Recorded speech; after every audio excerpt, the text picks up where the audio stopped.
I call on Israel and Hezbollah, stop the violence, step back from the brink. We need to see an immediate ceasefire to provide space for a diplomatic settlement.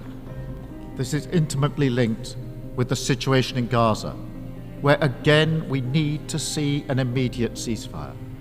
It shames us all that the suffering in Gaza continues to grow. The answer is diplomacy.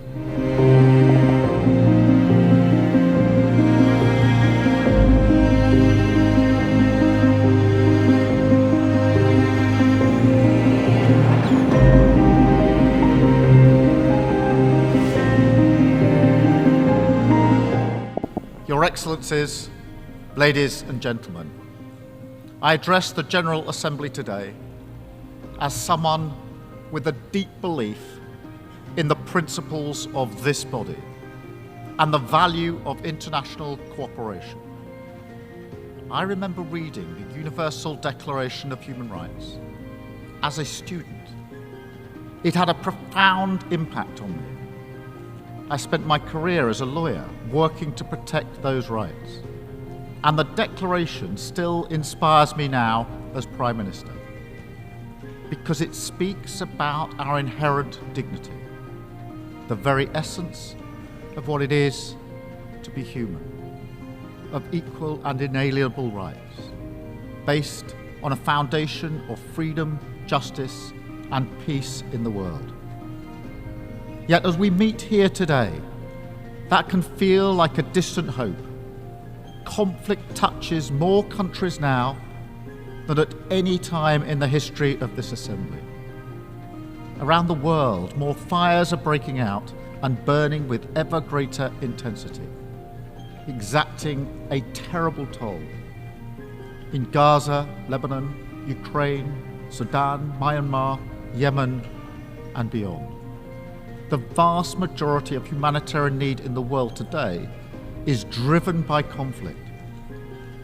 After 20 years of gains in tackling poverty, disease, and in health, war is one of the main regions that progress has stalled. That is a catastrophe made by human hands. It has weakened the cause of cooperation, sowed political division between North and South, and turned the geopolitical dial away from the rule of law towards brute force and aggression. So we are ready to step up in a spirit of respect and equal partnership. I don't claim that solving these problems is easy, but there are positive, practical things that we can do together. This starts with addressing the rising tide of conflict and preventing a regional war in the Middle East. I call on Israel and Hezbollah, stop the violence, step back from the brink. We need to see an immediate ceasefire to provide space for a diplomatic settlement. And we are working with all partners to that end, because further escalation serves no one. It offers nothing but more suffering for innocent people on all sides, and the prospect of a wider war that no one can control, and with consequences that none of us can foresee. This is intimately linked with the situation in Gaza, where again we need to see an immediate ceasefire. It shames us all that the suffering in Gaza continues to grow. The answer is diplomacy.